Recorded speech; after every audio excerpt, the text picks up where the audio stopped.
ओम शांति। आत्मा और परमात्मा का मिलन संपूर्ण कल्प में केवल एक ही बार होता है, संगम युग पर, जिसकी यादगार में भक्ति मार्ग में नदी और सागर पर मेला दिखाते हैं। परंतु प्रैक्टिकल में हम बच्चों ने कभी अपने ख्यालों और ख्वाबों में भी नहीं सोचा था कि ऐसे साधारण रीति हमें हमारा बाबा मिल जाएगा, और ना केवल मिलेगा अपितु हमारा जन्म जन्मांतर का भाग्य भी वो उदय कर देगा, हमें कल्प कल्पांतर की प्राप्तियां करा देगा। तो ऐसा बाबा जो न केवल पिता का अपितु शिक्षक का, सतगुरु का, साजन का, हर संबंध का सुख देता है, जितना उसके समीपता का, उसके प्यार का हम अनुभव करते हैं, जिसे हम कहते हैं कि जितना हम बाबा को दिल से याद करते हैं उतना ये प्राप्तियां बढ़ती जाती हैं, हमारा भाग्य उदय होता जाता है। आज की मुरली भी हमारे इस श्रेष्ठ भाग्य को और बढ़ाने का एक माध्यम बन रही है। बहुत ही ध्यान से सुनेंगे बाबा के मधुरमा वाक्य। आज है 8 तारीख, 8 मई 2025। बाबा के महावाक्य हैं, मीठे बच्चे देही अभिमानी बन बाप को याद करो, तो याद का बल जमा होगा। याद के बल से तुम सारे विश्व का राज्य ले सकते हो। प्रश्न है, कौन सी बात तुम बच्चों के ख्याल ख्वाब में भी नहीं थी जो प्रैक्टिकल में हुई है? उत्तर है, तुम्हारे ख्याल ख्वाब में भी नहीं था कि हम भगवान से राजयोग सीखकर विश्व के मालिक बनेंगे, राजाई के लिए पढ़ाई पढ़ेंगे। अभी तुम्हें अथाह खुशी है कि सर्वशक्तिमान बाप से बल लेकर हम सतयुगी स्वराज्य अधिकारी बनते हैं। ओम शांति। यहाँ बच्चियां बैठती हैं प्रैक्टिस के लिए। वास्तव में यहाँ यानी संदली पर बैठना उनको चाहिए जो देही अभिमानी बन बाप की याद में बैठे। अगर याद में नहीं बैठेंगी तो वह टीचर कहला नहीं सकती। याद की शक्ति रहती है ना, याद में एक्चुअली शक्ति रहती है, ज्ञान में शक्ति नहीं है। इसको कहा ही जाता है याद का बल। योग बल सन्यासियों का अक्षर है। बाप डिफिकल्ट अक्षर काम में नहीं लाते। याद बल सहज है, योग बल कठिन लगता है। तो बाप कहते हैं, बच्चों अब बाप को याद करो। जैसे छोटे बच्चे माँ बाप को याद करते हैं ना, वह तो देहधारी है, तुम बच्चे हो विचित्र। यह चित्र यानी ये शरीर यहाँ तुमको मिलता है, इस मनुष्य लोक पर, इन पंच तत्वों की दुनिया में हमें मिलता है। तुम रहने वाले विचित्र देश के हो, वहां चित्र रहता नहीं। जो हमारा घर है वहां चित्र नहीं रहता, शरीर नहीं है वहां। पहले पहले तो यह पक्का करना है, हम तो आत्मा है। इसलिए बाप कहते हैं, बच्चे देही अभिमानी बनो, अपने को आत्मा निश्चय करो। तुम निर्वाण देश से आए हो, वह तुम सभी आत्माओं का घर है। पहुंच जाओ बिल्कुल। जैसे जैसे बाबा बोलते जा रहे हैं, अपने घर पहुंच जाते हैं हम उस निर्वाण देश के रहने वाले हैं। यहाँ पाठ बजाने आते हो। पहले पहले कौन आते हैं, यह भी तुम्हारी बुद्धि में है। पता है ना, दुनिया में कोई नहीं जिसको यह ज्ञान हो। अब बाप कहते हैं, शास्त्र आदि जो कुछ पढ़ते हो उन सब को भूल जाओ। श्री कृष्ण की महिमा, फलाने की महिमा कितनी करते हैं, गांधी की भी कितनी महिमा करते हैं, जैसे कि वह राम राज्य स्थापन करके गए हैं। परंतु शिव भगवान उवाच, आदि सनातन राजा रानी के राज्य का जो कायदा था, बाप ने राजयोग सिखाकर राजा रानी बनाया। उस ईश्वरीय रस्म रिवाज को भी तोड़ डाला। बोला राजाई नहीं चाहिए, हमको प्रजा का प्रजा पर राज्य चाहिए। अब उसकी क्या हालत हुई, दुख ही दुख, लड़ते झगड़ते रहते हैं। प्रजातंत्र है ना, तो दुख ही दुख है, आपस में सब लड़ते झगड़ते रहते हैं। अनेक मतें हो गई हैं। अभी तुम बच्चे श्रीमत पर राज्य लेते हो, तो उससे राम राज्य स्थापन नहीं हुआ। बेहद का बापूजी अब राम राज्य स्थापन करने वाले हैं। श्रीमत से राम राज्य मिलेगा। इतनी तुम्हारे में ताकत रहती है जो वहां लश्कर आदि होता नहीं। जरूरत ही नहीं है ना अस्त्र की ना शस्त्र की। आत्मा ही ताकतवर है, डर की कोई बात नहीं। इन लक्ष्मी नारायण का राज्य था, अद्वैत राज्य था, है ना। अद्वैत, द्वंद्व था ही नहीं कहीं, दो थे ही नहीं। जो ताली बजे उसको कहा ही जाता है अद्वैत राज्य। तुम बच्चों को बाप देवता बनाते हैं, फिर क्या होता है? फिर द्वैत से दैत्य बन जाते हैं रावण द्वारा। देवता थे ना, तो देवता से क्या बन जाते? दैत्य बन जाते हैं, आसुरियता आ जाती है। अभी तुम बच्चे जानते हो, हम भारतवासी सारे विश्व के मालिक थे। तुमको विश्व का राज्य सिर्फ याद बल से मिला था, अब फिर मिल रहा है। कल्प कल्प मिलता है सिर्फ याद के बल से। पढ़ाई में भी बल है, जैसे बैरिस्टर बनते हैं तो बल है ना, है ना। ज्ञान के बल से उस ओहदे को प्राप्त किया ना। वह है पाई पैसे का बल, है ना, थोड़े टाइम के लिए मिलता है ना। तुम योग बल से विश्व पर राज्य करते हो। सर्वशक्तिमान बाप से बल मिलता है। तुम कहते हो बाबा हम कल्प कल्प आपसे सतयुग का स्वराज्य लेते हैं, फिर गवाते हैं, फिर लेते हैं। तुमको पूरा ज्ञान मिला है। अभी हम श्रीमत पर श्रेष्ठ विश्व का राज्य लेते हैं। विश्व भी श्रेष्ठ बन जाता है। यह रचता और रचना का ज्ञान तुमको अभी है। इन लक्ष्मी नारायण को भी ज्ञान नहीं होगा कि हमने राजाई कैसे ली। यहां तुम पढ़ते हो, फिर जाकर राजाई करते हो।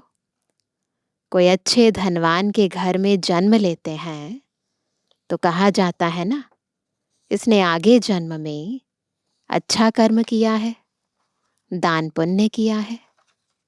जैसा कर्म ऐसा जन्म मिलता है। अभी तो यह है ही रावण राज्य। यहाँ जो भी कर्म करते हैं वह विकर्म होता है। सीढ़ी उतरनी ही है। सबसे बड़े ऊंचते ऊंच देवी देवता धर्म वालों को भी सीढ़ी उतरनी है। सतो रजो तमो में आना है। हर एक चीज नए से फिर पुरानी होती है। ये लॉ है इस दुनिया का, यही लॉ है। हर चीज़ नए से पुरानी होती है। तो हर एक चीज़ नई से फिर पुरानी होती है। तो अभी तुम बच्चों को अथाह खुशी होनी चाहिए। तुम्हारे ख़याल ख्वाब यानी संकल्प स्वप्न में भी नहीं था कि हम विश्व के मालिक बनते हैं। कभी सोचा था? भारतवासी जानते हैं कि इन लक्ष्मी नारायण का सारे विश्व पर राज्य था, पूज्य थे, सो फिर पुजारी बने हैं। केवल हम जानते हैं ना ये सारी बातें, गाया भी जाता है, आपे ही पूज्य आपे ही पुजारी। तो इसका अर्थ भी हम समझते हैं। अब तुम्हारी बुद्धि में यह होना चाहिए, यह नाटक तो बड़ा वंडरफुल है। कैसे हम 84 जन्म लेते हैं उनको कोई नहीं जानते। शास्त्रों में 84 लाख जन्म लगा देते हैं। बाप कहते हैं यह सब भक्ति मार्ग के गपोड़े हैं। रावण राज्य है ना, राम राज्य और रावण राज्य कैसे होता है यह तुम बच्चों के सिवाय और कोई की बुद्धि में नहीं है। रावण को हर वर्ष जलाते हैं तो दुश्मन है ना। 5 विकार मनुष्य के दुश्मन है। रावण है कौन, क्यों जलाते हैं, कोई भी नहीं जानते। जो अपने को संगम युगी समझते हैं उनकी स्मृति में रहता है कि अभी हम पुरुषोत्तम बन रहे हैं। है सबकी बुद्धि में हम क्या बन रहे हैं, पुरुषोत्तम बन रहे हैं। भगवान हमको राजयोग सिखलाकर नर से नारायण, भ्रष्टाचारी से श्रेष्ठाचारी बनाते हैं। तुम बच्चे जानते हो हमको ऊंच ते ऊंच निराकार भगवान पढ़ाते हैं। कितनी अथाह खुशी होनी चाहिए। स्कूल में स्टूडेंट की बुद्धि में रहता है ना, हम स्टूडेंट हैं, वह तो है कॉमन टीचर पढ़ाने वाला। यहाँ तो तुमको भगवान पढ़ाते हैं। जब पढ़ाई से इतना ऊंच पद मिलता है तो कितना अच्छा पढ़ना चाहिए। है बहुत इजी, सिर्फ सवेरे आधा पौना घंटा पढ़ना है। सारा दिन धंधे आदि में याद भूल जाती है, इसलिए यहाँ सवेरे आकर याद में बैठते हैं। कहा जाता है बाबा को बहुत प्रेम से याद करो। कैसे याद करेंगे? बाबा आप हमको पढ़ाने आए हैं, अभी हमको पता पड़ा है कि आप 5000 वर्ष बाद आकर पढ़ाते हैं। बाबा के पास बच्चे आते हैं तो बाबा पूछते हैं आगे कब मिले हो। साकार में बाबा के पास बच्चे आते थे तो बाबा पूछते थे आगे कब मिले हो। ऐसा प्रश्न कोई भी साधु सन्यासी आदि कभी पूछ ना सके। वहां तो सत्संग में जो चाहे जाकर बैठते हैं। बहुतों को देखकर सब अंदर घुस जाते हैं। ऐसे ही होता है ना। तुम भी अभी समझते हो। हम गीता रामायण आदि कितना खुशी से जाकर सुनते थे, समझते तो कुछ नहीं थे। वह सब भक्ति की ही खुशी है। बहुत खुशी में नाचते रहते हैं, परंतु फिर नीचे उतरते आते हैं।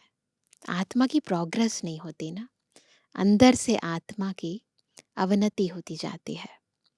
तो बाबा कहते हैं कि समझते तो कुछ नहीं थे, वह सब भक्ति की ही खुशी है।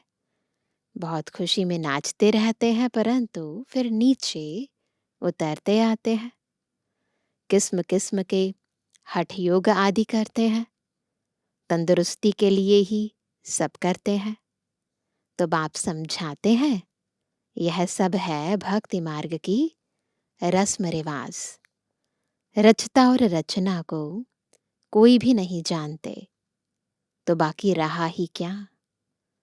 रचता रचना को जानने से तुम क्या बनते हो, और ना जानने से तुम क्या बन पड़ते हो। तुम जानने से सॉल्वेंट बनते हो, न जानने से वही भारतवासी इनसॉल्वेंट बन पड़े हैं। गपोड़े मारते रहते हैं। क्या क्या दुनिया में होता रहता है। कितने पैसे सोना आदि लूटते हैं। अब तुम बच्चे जानते हो, वहां तो हम सोने के महल बनाएंगे। याद आता है? बैरिस्ट्री आदि पढ़ते हैं तो अंदर में रहता है ना, हम यह इम्तिहान पास कर फिर यह करेंगे, घर बनाएंगे। तुमको क्यों नहीं बुद्धि में आता है, हम स्वर्ग का प्रिंस प्रिंसेस बनने के लिए पढ़ रहे हैं। खुशी कितनी रहनी चाहिए, परंतु बाहर जाने से ही खुशी गुम हो जाती है। छोटी छोटी बच्चियां इस ज्ञान में लग जाती हैं। संबंधी कुछ भी समझते नहीं, कह देते जादू है। साकार बाबा के टाइम तो बहुत ज्यादा कहते थे जादू है, ये है, वो है। कहते हैं हम पढ़ने नहीं देंगे। इस हालत में जब तक सगीर है तो माँ बाप का कहना मानना पड़े। नाबालिग होते हैं ना, तो फिर पेरेंट्स क्या कहना मानना पड़ता है। हम ले नहीं सकते। बहुत खिटपिट हो पड़ती है। शुरू में कितनी खिटपिट हुई। बच्ची कहे हम 18 वर्ष की है, बाप कहे नहीं 16 वर्ष की है, सगीर है। झगड़ा कर पकड़ ले जाते हैं ना। पहले बाबा के टाइम पर तो ऐसे बहुत झगड़े हुए, तो बहुत ज़्यादा लड़ाई झगड़े, फिर कोर्ट तक भी लेकर गए। तो वह कहते झगड़ा कर पकड़ ले जाते थे। सगीर माना ही बाप के हुक्म में चलना है। बालिग है फिर जो चाहे सो करे, फिर फ्रीडम हो जाती है। कायदे भी है ना। बाबा कहते तुम जब बाप के पास आते हो तो कायदा है, अपने लौकिक बाप का सर्टिफिकेट यानी चिट्ठी लेकर आओ। तो ये तो आज तक भी बाबा के यज्ञ में नियम है कि कोई भी आता है, चाहे वो कुछ समय सेवा में आए, और समर्पित के लिए तो वैसे ही बहुत ज़रूरी है, परंतु पेरेंट्स की रजामंदी ना। सेवा में आते हैं तो पेरेंट्स की चिट्ठी टीचर के पास, और टीचर की चिट्ठी फिर हेडक्वार्टर में। तो फिर यहाँ पर भी अगर कोई समर्पित होता है तो पेरेंट्स की चिट्ठी ज़रूर देनी पड़ती है। तो जब तक उनकी रजामंदी नहीं है तब तक फिर समर्पित पूर्ण रीति हो नहीं सकते। तो बाबा ने कहा कि अपने लौकिक बाप का सर्टिफिकेट यानी चिट्ठी लेकर आओ। फिर मैनर्स भी देखने होते हैं, दोनों चीज़ें चाहिए ना। मैनर्स ठीक नहीं है तो वापस जाना पड़ेगा। खेल में भी ऐसे होता है, ठीक नहीं खेलते तो उनको कहेंगे बाहर जाओ। गेम्स के भी रूल्स रेगुलेशन होते हैं ना। कोई रूल्स को फॉलो नहीं करता है तो फिर उसको फिर निकाल देते हैं गेम से। आबरू यानी इज्जत गवाते हो। अभी तुम बच्चे जानते हो हम युद्ध के मैदान में हैं। कल्प कल्प बाप आकर हमको माया पर जीत पहनाते हैं। मूल बात ही है पावन बनने की। पतित बने हैं विकार से। बाप कहते हैं काम महाशत्रु है, यह आदि मध्य अंत दुख देने वाला है। जो ब्राह्मण बनेंगे वही फिर देवी देवता धर्म में आएंगे। ब्राह्मणों में भी नंबरवार होते हैं। क्षमा पर परवाने आते हैं कोई तो जल मरते हैं, कोई फेरी पहनकर चले जाते हैं। वैरायटी बाबा के बच्चे हैं, यहाँ भी आए हैं। कोई तो एकदम फिदा होते हैं, समर्पित हो जाते हैं ना। कोई सुनकर फिर चले जाते हैं। आगे तो ब्लड से भी लिख कर देते थे। साकार बाबा के टाइम पर ब्लड से लेटर लिख कर देते थे, बाबा हम आपके हैं। फिर भी माया हरा लेती है। तो ऐसे बच्चे जिन्होंने ब्लड से लिख कर दिया बाबा को, बाबा कहते माया उनको भी हरा देती है।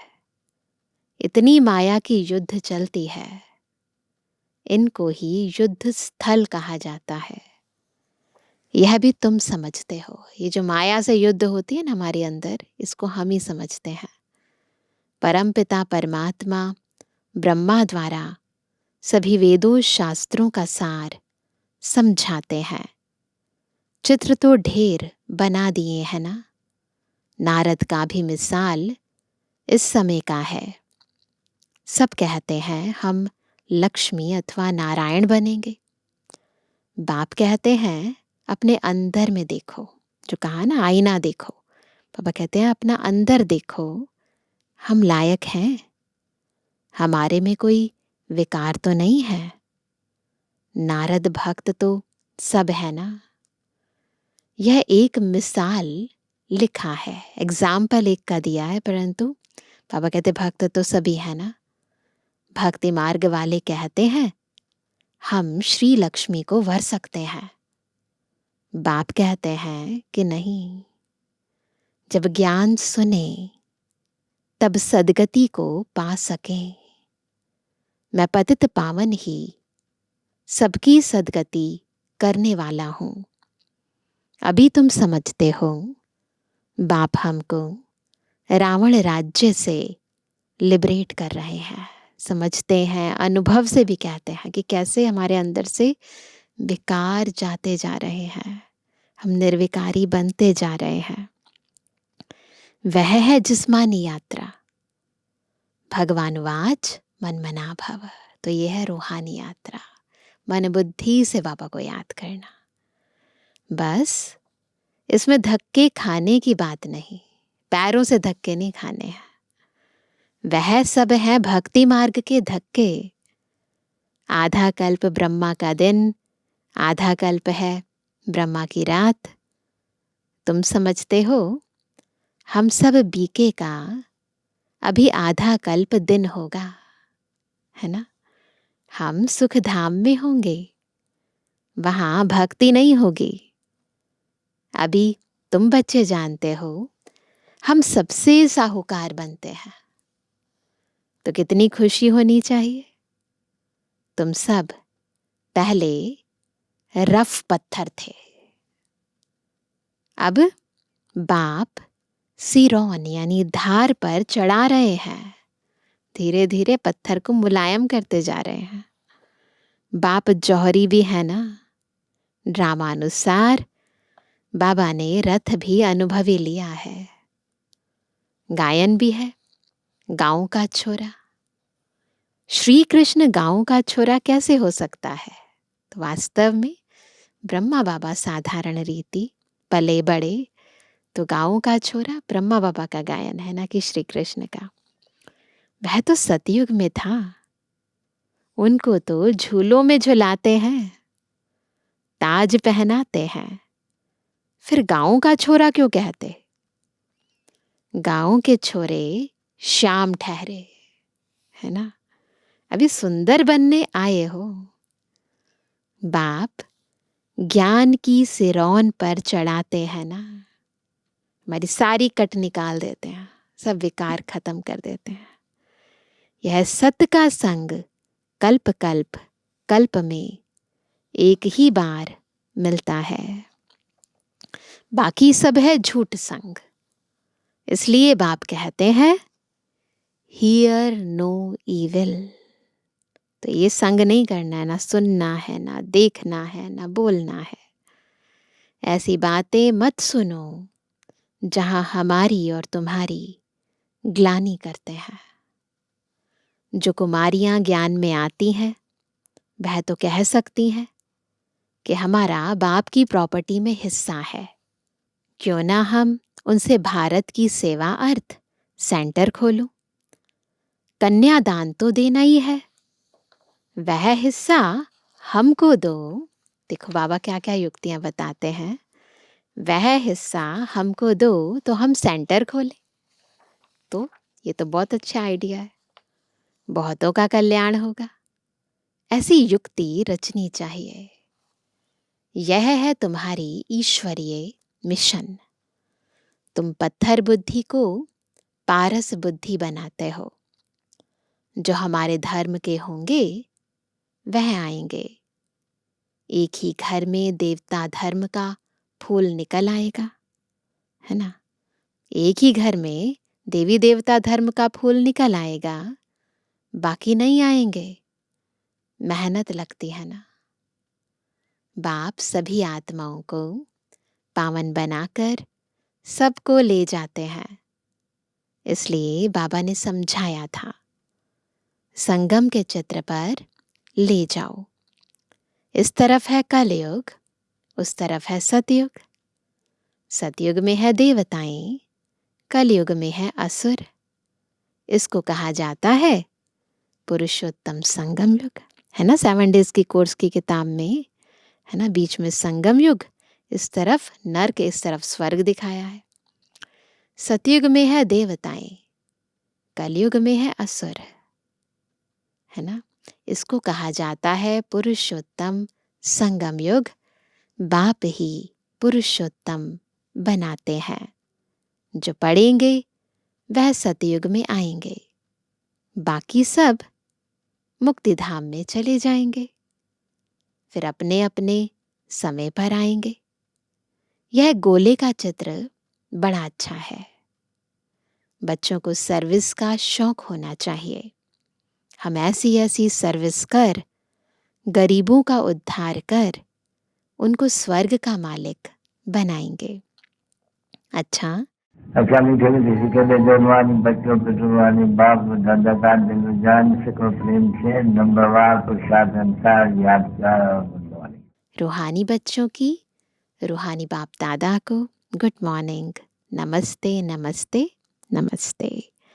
धारणा के लिए मुख्य सार पहला, अपने आप को देखना है। हम श्री लक्ष्मी, श्री नारायण समान बन सकते हैं। हमारे में कोई विकार तो नहीं है। फेरी लगाने वाले परवाने हैं या फिदा होने वाले। ऐसे मैनर्स तो नहीं है जो बाप की आबरू यानी इज्जत जाए।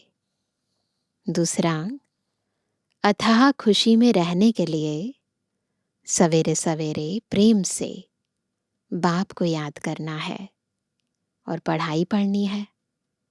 भगवान हमें पढ़ाकर पुरुषोत्तम बना रहे हैं। हम संगम योगी हैं, इस नशे में रहना है। वरदान है, सर्व गुणों के अनुभवों द्वारा बाप को प्रत्यक्ष करने वाले अनुभवी मूर्त भव। कौन है अनुभवी मूर्त? कैसे बनेंगे? जब सब गुणों का अनुभव करके बाबा को प्रत्यक्ष करेंगे। जो बाप के गुण गाते हो, उन सर्व गुणों के अनुभवी बनो। जैसे बाप आनंद का सागर है, तो उसी आनंद के सागर की लहरों में लहराते रहो। जो भी संपर्क में आए उसे आनंद, प्रेम, सुख, शांति, पवित्रता, सब गुणों की अनुभूति कराओ। ऐसे सर्व गुणों की अनुभवी मूर्त बनो। ऐसे सर्व गुणों के अनुभवी मूर्त बनो तो आप द्वारा बाप की सूरत प्रत्यक्ष हो। क्योंकि आप महान आत्माएं ही परम आत्मा को अपनी अनुभवी मूर्त से प्रत्यक्ष कर सकती हो। तो हर गुण का पहले खुद अनुभव करना है, फिर हमारे सानिध्य से अन्य आत्माओं को भी ईश्वरीय सर्व गुणों का अनुभव हो। ऐसे बाबा को प्रत्यक्ष करना है। स्लोगन है, कारण को निवारण में परिवर्तन कर, अशुभ बात को भी शुभ करके उठाओ। यही तो आर्ट है। आज का अव्यक्त इशारा, रूहानी रॉयल्टी और प्योरिटी की पर्सनालिटी धारण करो। ब्राह्मणों की लाइफ जीवन का जियदान पवित्रता है। ब्राह्मणों की लाइफ जीवन का जियदान पवित्रता है। आदि अनादि स्वरूप ही पवित्रता है। जब स्मृति आ गई कि मैं अनादि आदि पवित्र आत्मा हूं, स्मृति आना अर्थात पवित्रता की समर्थी आना। केवल स्मृति नहीं होती, उससे सामर्थ्य भी आ जाता है, ताकत भी आ जाती है। स्मृति स्वरूप, समर्थ स्वरूप आत्माएं निजी पवित्र संस्कार वाली हैं। तो निजी संस्कारों को, जो हमारे निजी आदि अनादि संस्कार हैं, निजी संस्कारों को इमर्ज कर इस पवित्रता की पर्सनालिटी को धारण करो। तो प्योरिटी की पर्सनालिटी, यही ब्राह्मण जीवन की रॉयल्टी है, रियलिटी है। अच्छा, ओम शांति।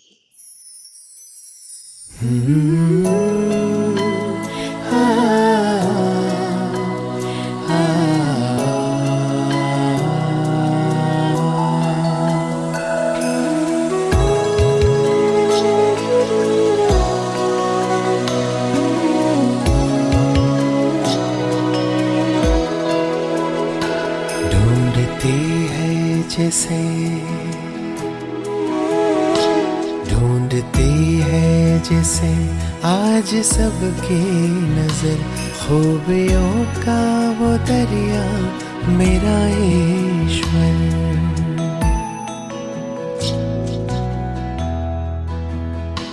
ढूंढती है जिसे आज सबकी नजर, खूबियों का वो दरिया मेरा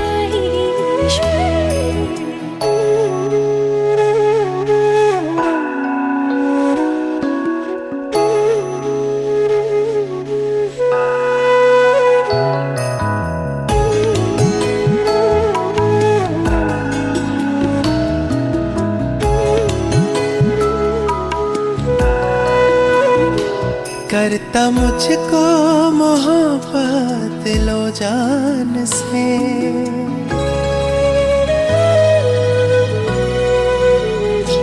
करता मुझको मोहब्बत लो जान से, साथ रखता मुझे शौक तू शान से, साथ रखता मुझे शौक तू शान से।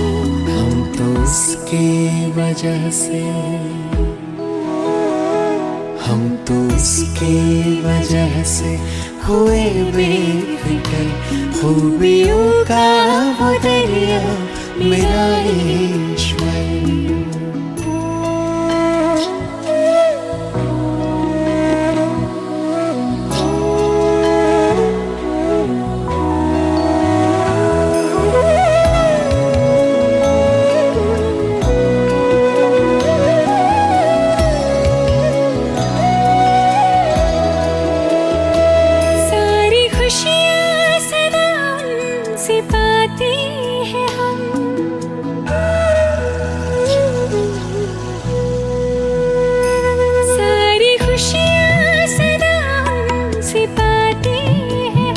सपने उनके ही अब तो सजाते हैं हम, सपने उनके ही अब तो सजाते हैं हम। दिल की सुनता मेरे,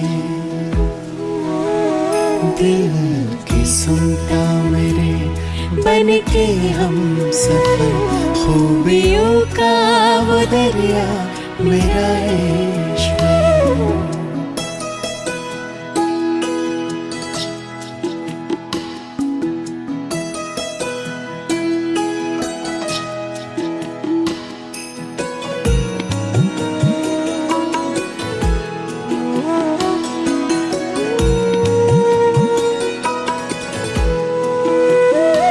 अब न अखियों से मोती गिराते कभी,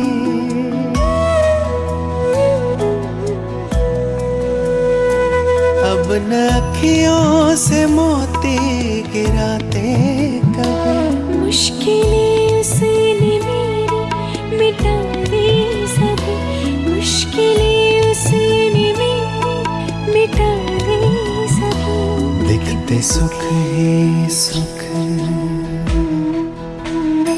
दिखते सुख ही सुख, देखूं मैं खूबियों का वो दरिया मेरा इश्क, ढूंढती है जिसे आज सबकी नजर।